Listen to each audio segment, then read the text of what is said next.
How's everybody doing? What a great day, huh? Unbelievable presentations. How many want to just go home and kind of disconnect from the internet? It's easy to feel that way. You know, you get around some speakers like we had, and Will Pelgrin, and all the speakers that we had. You know, Dan Lorman, my own friend John McCoy, who did a great job for the National Guard. David Kajical, Marcus Sachs, Rami Efrati, telling us such a diverse story about cyber. And it's the whole idea of the summit here, is to get together, share some ideas, lessons learned, and the takeaway is not to go away scared. The takeaway, I think, is to go away positive. This is a great world we're living in. And the internet and all this technology makes us better. There's not a person in the room who's not more productive, more capable, not an organization represented in the room who doesn't do things better because of this wonderful technology. And it really exists around the world, but it started right here in the West, and the United States is certainly a nation that is very well developed in this world. We're not going to turn that switch off. But I do think there's some takeaways. And one of the things I want to talk about is communication.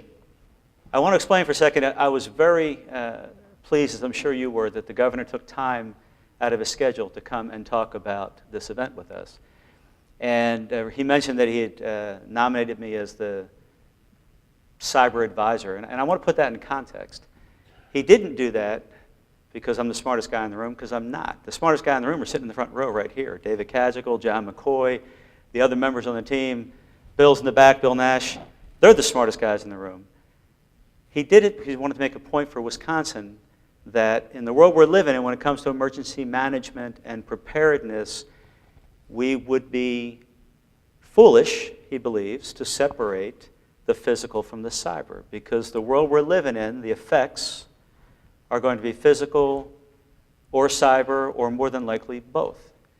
So when he tied it under me, it's not because I'm some bright, shiny guys, but because I already had the responsibility for Homeland Security and emergency management, and he wanted the same team working across that spectrum. So I'm privileged to take that on, but I'm also aware that it is a team effort, and that's why this summit is so important for us to talk about. I also want to make it clear that I don't speak Dolphin. I'm not a geek. I'm not somebody who knows the zeros and ones and could get into a computer and solve those big problems for you. We have great people who can do that. I'm not one of them. And one of the takeaways, I think, is that the key is the communication from the really smart people who understand how to speak Dolphin to communicate to the executives so that they understand the world we're living in. Clearly, somebody's communicating something about cyber, and the key for us, I think, the takeaway from my perspective when we talk about this hygiene campaign, which has been threaded, I believe, very well in all of our speakers, whether they mention cyber by name or just in the stories that they told. The point, I believe, is to understand or to put these incredibly complex issues into connotations that we can all understand. And that's why I like the hygiene campaign. If you're sitting in this audience, and probably nobody in this audience is sitting where you don't really have a clue about the things we're talking about, but many people in our society are. And often, even in business, even in fairly large businesses, maybe the executive is a little embarrassed to say, I really don't understand what you're telling me. So the idea is to make it understandable. So when David Kajical and I are talking about the cyber hygiene campaign, and he mentioned about taking it and put it into a red, yellow, green stoplight chart, the idea is to get the attention of folks and say, when it comes to this particular issue, we're red and we're moving to yellow, and that will get folks' attention. Because nobody worth his or her salt in an executive position or a leadership position wants to see red when they know that yellow and green are out there, because that makes you very uncomfortable when things go bad. So the idea is to translate this into something that we can all understand. So one more time through the cyber hygiene. First thing is to count. I put the Sesame Street character up here because it really sounds easy to say count. It's just, so easy. 1, 2, 3, how hard can that be? But as our CIO said, it's pretty complicated. We have a lot of people in the state of Wisconsin on our network, and our CIOs and our CISOs are working hard to try and figure out just exactly how many folks are on our network and what the software is we're using and how to start with how many connections are on our network. So it's easy to understand. It's something that everybody can understand. It doesn't mean it's easy to accomplish. So I thought we heard both ends of that spectrum today. When it comes to configure, everybody knows a Rubik's Cube. It's as simple as pie, right? Just make all the red blocks on one side, all the green blocks on the other side. How hard could that be? Anybody ever tried to do a Rubik's Cube? It's pretty hard. So it's easy to understand, but it's not so easy to do. And I've seen guys on the internet do it like that. You know, that's the kind of guys we need. But we do have to configure our systems. And I thought David Caswell did a phenomenal job talking about how we're going to do that and the issues he's dealing with as he analytically leads us, along with Bill Nash and the rest of the team in Wisconsin, the CIOs and the CISOs, as we try and take on our piece of this puzzle. And you got to control it. Now, it's got a remote control. I don't know about you. I don't have any kids at home. But my wife and I fight over the remote. We both want the remote, right? Who does not want to control the TV? Who does not want to control the things that are in your house? But you do have to control it. John McCoy shared with me a great story. I hope it's okay if I share this story. But he set up a Wi-Fi in his house. And so he sets it up, and he's looking at his network. So he's kind of doing the count thing. He's looking. I got this. This is my iPad. This is my computer. And he said, then there's this other one. And he's like, who is that? What is that? And it was your refrigerator, right? TV, excuse me. TV is talking to his Wi-Fi, trying to connect, all by itself. John didn't ask him to connect. He didn't ask whatever kind of TV it was, I want you to connect to my Wi-Fi. TV's just doing it because he thought that's what John would want as somebody who owned a TV. And this is going on in the world we live in. You may not know it, but your car is trying to connect to your smartphone every day. If you have a Wi-Fi in your house, it may not be the TV, it may be the refrigerator, even the toaster, or the blender, or Will Pelgrin talked about his scale. But all this stuff is going on whether you know it or not, and it's important for you to control your little piece of the world. So this applies whether you're an individual at home, living by yourself, if you're a mom or a dad heading a household, a small business owner, a small sheriff's shop, a firefighting department, a small, medium-sized state agency. This applies across the board. It is not something that is just for the big guys. And you got a patch. We talked about this. I don't know if this happened to you, but it's happened to me. I periodically go and check to see if I'm patching, and every once in a while I find out that it didn't patch. It just kind of froze right there with a little warning saying, we couldn't unload this patch. And then I freak out because it's been maybe 3 days since I've been on the computer. I'm thinking, well, what's happened in the 3 days since my patch didn't download? But at least I know, and I can try and go and fix it. But if you don't have it set up automatically, it's like playing tennis against the wall. You're never going to win. You have to have the patching set up.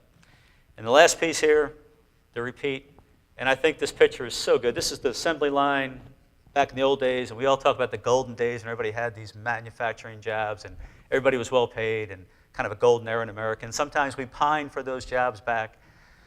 I don't know about you, but some of those jobs might be a little boring, right? Putting a wheel on or putting a mirror on. But there's so much in this.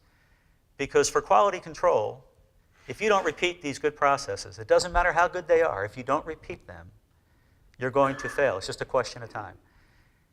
And the first time that somebody infiltrates your network, you may lose all the things that you've heard about today. All the whole parade of horribles that are out there can turn around and come to get us. So the reason I'm excited about the hygiene campaign is I believe it is something that everybody can understand. It is a place to start. It's not a place to finish. If you do these 5 things, you don't have a golden BB. If you do these 5 things, you don't have this great moat built around you that you are good to go. You can walk around and smile, send an email to Anonymous, go ahead and try it. You know, nothing like that, right? That's not what we're talking about. What we're talking about is a place to start. And as our CIO, David Cadgell, talked about, then we start to go to the broader aspects of the NIST framework, or as General McCoy talked about, the broader aspects of sort of the militarized version of the NIST framework. You go deeper and better and broader. But if you haven't started, this is a great place to start. So I would ask for your help. There are many folks in this room who are professional and engage with the communities. I would ask if you're going out to talk to an organization, a Rotary Club, a Toastmasters group, a civic organization, a church organization, if you have the opportunity, please take 5 minutes and talk about this Wisconsin hygiene campaign. We're going to load up on ready.gov the tools that Will Pelgrin talked about. They're there available for free. It doesn't mean that applying the tools are free. We have no resources for you. But the knowledge is free. The things that you can do to your network, whether it's at home or in a business or in a community, to try and get yourself to a much better hygiene place. The goal is to be 100% protected, but you're never going to get there. But again, this is a great place to start. This is not the only thing we're doing. You've heard, again, from our CIO, and he talked on behalf of our CISO and the whole community, that there are a lot of things that we are doing. We have an emergency annex that's getting updated for cyber in the emergency response plan. That's a positive step. We're in the process of revamping our cyber strategy. We talked about it on the military side, talked about it on the civilian side. We have a gubernatorial election in 4 weeks.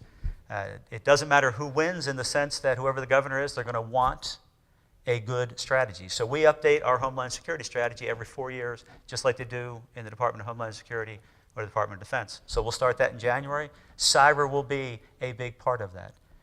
We are going to establish, in conjunction with my partners, we're going to have a response group, for lack of a better term, or a uniform coordination type of group.